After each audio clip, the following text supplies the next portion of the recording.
ಇನ್ನು ಕುಂಭಮೇಳದ ವಿಚಾರವಾಗಿ ಕಾಂಗ್ರೆಸ್ ನಾಯಕರಾಡಿರುವಂತಹ ಮಾತುಗಳ ಬಗ್ಗೆ ಬಿಜೆಪಿ ಯಾವಾಗಲೂ ಕೂಡ ಟೀಕೆ ಮಾಡುತ್ತೆ ಅಥವಾ ಕಾಂಗ್ರೆಸ್ ಹಿಂದುತ್ವದ ವಿರೋಧಿ ಅಂತ. ಆದರೆ ಡಿ.ಸಿ.ಎಂ. ಡಿ.ಕೆ. ಶಿವಕುಮಾರ್ ಮಾತ್ರ ಕಾಂಗ್ರೆಸ್ನಲ್ಲಿ ಇದ್ದುಕೊಂಡೇ ಹಿಂದೂ ಕಾರ್ಡನ್ನು ಅತ್ಯಂತ ಗಟ್ಟಿಯಾಗಿ ಉಳಿಸ್ತಾ ಇದ್ದಾರೆ.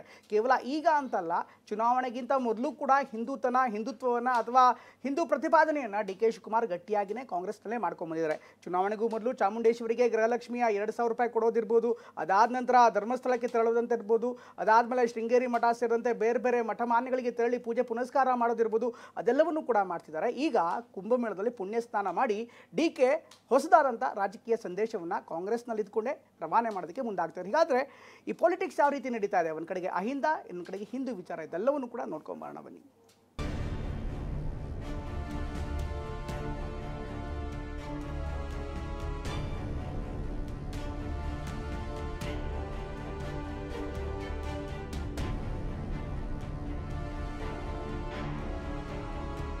ಕುಂಭಮೇಳ, ಮಹಾಕುಂಭಮೇಳ, ಕೋಟ್ಯಾಂತರ ಭಾರತೀಯರ ಪುಣ್ಯಕ್ಷೇತ್ರ, ಭಕ್ತಿ ಭಾವದ ಸಂಕೇತ.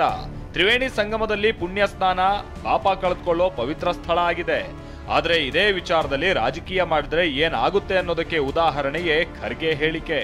ಹೌದು, ಕುಂಭಮೇಳದಲ್ಲಿ ಮುಳುಗಿದ್ರೆ ಬಡತನ ನಿರ್ಮೂಲನೆ ಆಗುತ್ತಾ ಅಂತ ಎಐಸಿಸಿ ಅಧ್ಯಕ್ಷ ಮಲ್ಲಿಕಾರ್ಜುನ ಖರ್ಗೆ ಹೇಳಿದ್ದು ಸಾಕಷ್ಟು ಟೀಕೆಗೆ ಕಾರಣವಾಗಿತ್ತು, ಆಕ್ರೋಶಕ್ಕೂ ಕಾರಣ ಆಗಿತ್ತು. ಆದ್ರೆ ಇದೀಗ ಡಿ.ಸಿ.ಎಂ. ಡಿ.ಕೆ. ಖರ್ಗೆ ಮಾತಿನ ವಿರುದ್ಧವಾಗಿ ಹೆಜ್ಜೆ ಇಟ್ಟಿರೋದು ಸಾಕಷ್ಟು ಚರ್ಚೆಗೂ ಕಾರಣವಾಗಿದೆ.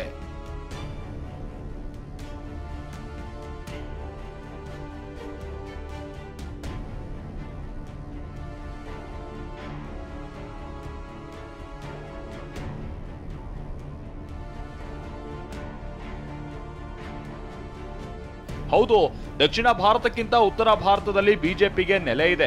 ಧರ್ಮಾಧಾರಿತ ರಾಜಕೀಯ ನಡೆಯುತ್ತೆ. ಕುಂಭಮೇಳಕ್ಕೆ ದಕ್ಷಿಣ ಭಾರತಕ್ಕಿಂತ ಉತ್ತರ ಭಾರತದಲ್ಲೇ ಹೆಚ್ಚು ಮನ್ನಣೆ ಇದೆ. ಹೀಗಾಗಿ ಕುಂಭಮೇಳದ ವಿಚಾರದಲ್ಲಿ ಖರ್ಗೆ ಟೀಕೆ ದೆಹಲಿ ಚುನಾವಣೆ ಮೇಲೂ ಪರಿಣಾಮ ಬೀರಿರುವ ಸಾಧ್ಯತೆಯೂ ಇದೆ. ಮಹಾಕುಂಭಮೇಳದಲ್ಲಿ ಡಿ.ಸಿ.ಎಂ. ಡಿ.ಕೆ. ಭಾಗಿ, ವಿಭಿನ್ನ ಹೆಜ್ಜೆ.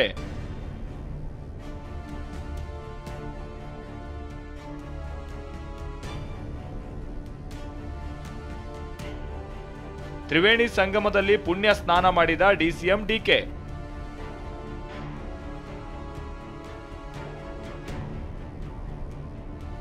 ಇದೀಗ ಕುಂಭಮೇಳದ ವಿಚಾರದಲ್ಲಿ ಪಕ್ಷದ ಎಐಸಿಸಿ ಅಧ್ಯಕ್ಷರ ಮಾತಿನ ವಿರುದ್ಧವೇ ಡಿ.ಸಿ.ಎಂ. ಡಿ.ಕೆ. ಶಿವಕುಮಾರ್ ನಡೆದುಕೊಂಡಿದ್ದಾರೆ. ಭಕ್ತಿ ಭಾವದಿಂದ ಕುಟುಂಬ ಸಮೇತ ಕುಂಭಮೇಳಕ್ಕೆ ತೆರಳಿದ ಡಿ.ಸಿ.ಎಂ. ಡಿ.ಕೆ. ಶಿವಕುಮಾರ್ ಗಂಗಾ ನದಿಯಲ್ಲಿ 3 ಅಲ್ಲ 6 ಬಾರಿ ಮುಳುಗಿದ್ದಾರೆ. ಈ ಮೂಲಕ ಡಿ.ಸಿ.ಎಂ. ಡಿ.ಕೆ. ಶಿವಕುಮಾರ್ ಡಿಫರೆಂಟ್ ಹೆಜ್ಜೆಯನ್ನೇ ಇಟ್ಟಿದ್ದಾರೆ. ಎಐಸಿಸಿ ಅಧ್ಯಕ್ಷರ ಅಭಿಪ್ರಾಯವೇ ಬೇರೆ, ಕೆಪಿಸಿಸಿ ಅಧ್ಯಕ್ಷರ ಪ್ರಯಾಗ್ರಾಜ್ ಪ್ರಯಾಣವೇ ಬೇರೆ ಅಂತ ಎಲ್ಲೋ ಒಂದ್ ಕಡೆ ತೋರಿಸ್ಕೊಟ್ಟಂಗಿದೆ. ಹೀಗಾಗಿ ಡಿ.ಸಿ.ಎಂ. ಡಿ.ಕೆ. ನಡೆ ಕಾಂಗ್ರೆಸ್ನಲ್ಲೂ ಕೂಡ ಬಹಳಷ್ಟು ಗಮನ ಸೆಳೀತಾ ಇದೆ, ಚರ್ಚೆಗೆ ಗ್ರಾಸವಾಗಿದೆ.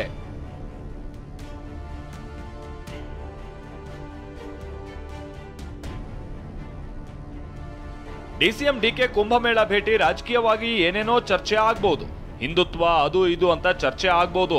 ಆದ್ರೆ ಇದನ್ನ ಎಕ್ಸಾಕ್ಟ್ಲಿ ಸ್ಟ್ರಾಟಜಿ ರೂಪದಲ್ಲಿ ಡಿ.ಕೆ. ಶಿವಕುಮಾರ್ ಮಾಡಿದ್ದಾರೆ ಅಂತ ಹೇಳೋಕಾಗೋದಿಲ್ಲ. ಅವಕಾಶ ಸಿಕ್ಕಾಗ ನಾನು ಓಲೈಕೆ ರಾಜಕೀಯ ಮಾಡೋದಿಲ್ಲ ಅಂತ ಡಿ.ಕೆ. ಶಿವಕುಮಾರ್ ಪ್ರೂವ್ ಮಾಡಿದ್ದಾರೆ. ಮಠ ಮಂದಿರಕ್ಕೇನೋ ಭೇಟಿ ಕೊಡ್ತಾರೆ, ನಿರಂತರವಾಗಿ ಪೂಜೆ ಪುನಸ್ಕಾರದಲ್ಲೂ ಭಾಗಿಯಾಗ್ತಾರೆ, ಶಾಸ್ತ್ರ ಸಂಪ್ರದಾಯ ನಂಬ್ತಾರೆ, ಆಚರಿಸ್ತಾರೆ. ಉಳಿದ ಕಾಂಗ್ರೆಸ್ ನಾಯಕರ ಕಣ್ಣಿಗೆ ಹಿಂದುತ್ವವಾದ ಕಾಣದೇ ಹೋದ್ರು ಡಿ.ಕೆ. ಶಿವಕುಮಾರ್ ತಾನೋರ್ವ ಹಿಂದೂ ಅಂತ ಎದೆ ತಟ್ಟಿ ಹೇಳ್ಕೊಳ್ತಾರೆ. ಅದೆಷ್ಟೋ ಬಾರಿ ಕಾಂಗ್ರೆಸ್ ಪಕ್ಷ ಅಲ್ಪಸಂಖ್ಯಾತರ ತುಷ್ಟೀಕರಣದ ಟೀಕೆಗೆ ಗುರಿಯಾಗಿದೆ. ಇದೇ ಕಾಂಗ್ರೆಸ್ನಲ್ಲಿ ಅಯೋಧ್ಯೆಯ ರಾಮನೇ ಅಲ್ಲ ಅನ್ನೋರು ಇದ್ದಾರೆ. ಕುಂಭಮೇಳವನ್ನ ಶೋ ಆಫ್ ಅನ್ನುವಂತೆ ಕಾಣುವವರೂ ಇದ್ದಾರೆ. ಆದ್ರೆ ಡಿ.ಸಿ.ಎಂ. ಡಿ.ಕೆ. ಮಾತ್ರ ಅವರಂತಿಲ್ಲ, ಡಿಫರೆಂಟ್ ಆಗಿದ್ದಾರೆ. ಬಿಕಾಸ್ ಪ್ರಯಾಗ್ರಾಜ್ ಪ್ರಯಾಣ.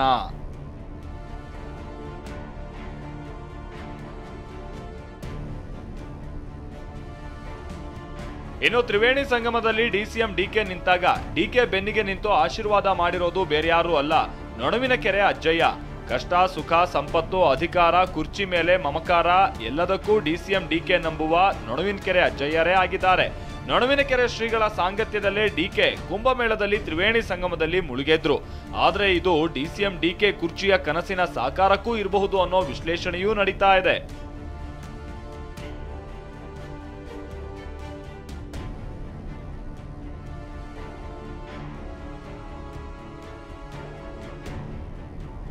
ಇನ್ನು ಕುಂಭಮೇಳಕ್ಕೆ ಡಿ.ಸಿ.ಎಂ. ಡಿ.ಕೆ. ಭೇಟಿ ಬಗ್ಗೆ ಸಚಿವ ಪ್ರಿಯಾಂಕ್ ಖರ್ಗೆ ಮಾತನಾಡಿ, ಭಕ್ತಿ ಅವರಿಗೆ ಬಿಟ್ಟಿದ್ದು, ವ್ಯಕ್ತಿ ಮೇಲೆ ಬರಬಾರ್ದು ಅಂದ್ರು. ಅವ್ರವ್ರಿಗೆ ಬಿಟ್ಟು ವಿಚಾರ ಅಲ್ಲ. ನಿನ್ನೆ ಕುಂಭಮೇಳದಲ್ಲಿ ಹೋಗಿ ಅವ್ರಿಗೆ ಮನಃಶಾಂತಿ ಸಿಗುತ್ತೆ ಅಂತ ಅವರಿಗೆ, ನಾವು ಹೋಗಿ ನಮ್ಮ ಕಾಂಗ್ರೆಸ್ ನಾಯಕರಿಗೆ ಬಿಟ್ಟಿದ್ರೆ ನಮ್ಮ ಮನಃಶಾಂತಿ ನಮ್ಗೆ ಸಿಗುತ್ತೆ. ತಪ್ಪೇನು, ಅವ್ರವ್ರಿಗೆ ಆಧ್ಯಾತ್ಮಿಕವಾಗಿ ಬಾಬಾ ಸಾಹೇಬ್ ಅಂಬೇಡ್ಕರ್ ಅವರು ಭಾಳ ಸ್ಪಷ್ಟವಾಗಿ ಹೇಳಿದ್ದಾರೆ, ಭಕ್ತಿ ಅನ್ನೋದೇನಿದೆ ಒಬ್ಬ ಮನುಷ್ಯಗೆ ಭಾಳ ಇಂಪಾರ್ಟೆಂಟ್ ಇದೆ.